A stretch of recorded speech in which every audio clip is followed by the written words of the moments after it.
One of the frequent and painful paradoxes of romantic life is that the more we get to know and love someone, the harder it can be to summon up any sincere wish to sleep with them. Intimacy and closeness, far from fostering deeper sexual desire, can be the very ingredients that destroy excitement. Whereas having only just recently met a person and not feeling too much for them can set up awkward yet compelling preconditions for wanting very badly to take them to bed. The conundrum is sometimes colloquially referred to as the Madonna-whore complex. It can sound offensive and reactionary phrased like this, as if the problem applied to only one gender and might at some level condone or even promote the very dynamic that it describes. And yet, the phrase circles something highly significant, always contemporary and of relevance to every gender. It might, for heterosexual women, be known as the saint-brute complex. It was Sigmund Freud who first drew attention to our difficulties connecting love with desire in an essay of 1912 titled On the Universal Tendency to Debasement in the Sphere of Love. Of many of his patients he wrote, "Where they love, they have no desire, and where they desire, they cannot love." In seeking to explain the division, Freud pointed to two facts connected to our upbringing. First, in childhood, we are generally brought up by people we love deeply, and yet towards whom we cannot express sexual feelings, frightened as we are by a strict incest taboo. And second, as adults, we tend to choose lovers who in certain powerful, though unconscious ways, resemble those whom we loved most dearly as children.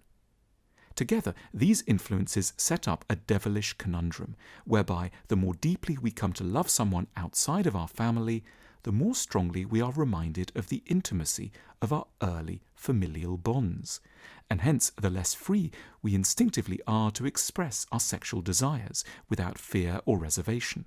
An incest taboo, originally designed to limit the genetic dangers of inbreeding, can thus succeed in inhibiting and eventually ruining our chances of enjoying intercourse with someone to whom we are not in the remotest way related. The likelihood of the incest taboo's re-emergence with a partner increases greatly after the arrival of children. Until then, reminders of the parental prototypes on which our choice of lovers is subconsciously based can just about be kept at bay. But once there is a pram in the hallway and a sweet infant referring to the person we once tied up or explored with a sex toy as mummy or daddy, both parties may significantly start to take fright, complain of feeling tired, and turn in early. A dichotomy grows between the pure things one can do with a partner one loves and the dirty things one still longs to do, but can only imagine being free enough to do with a near stranger. It can feel untenably disrespectful to want to make love to, or to put the matter at its sharpest, to fuck the kind of person who is later going to be preparing lunchboxes or arranging the school rota. To start to overcome the problem, it pays to observe that not all childhoods are equal in their tendencies to generate sexual difficulties for people in later life.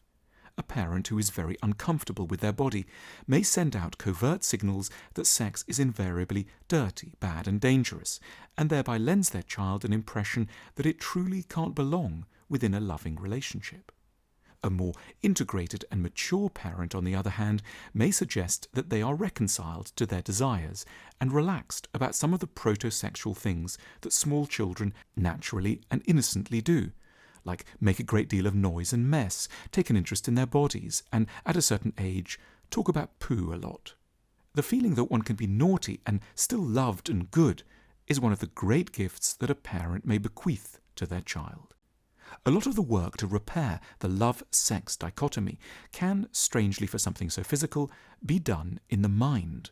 We can conceptually start to rehabilitate sex as a serious and, in its way, entirely respectable topic that good people who love their children and their jobs and are invested in upstanding life can be profoundly interested in.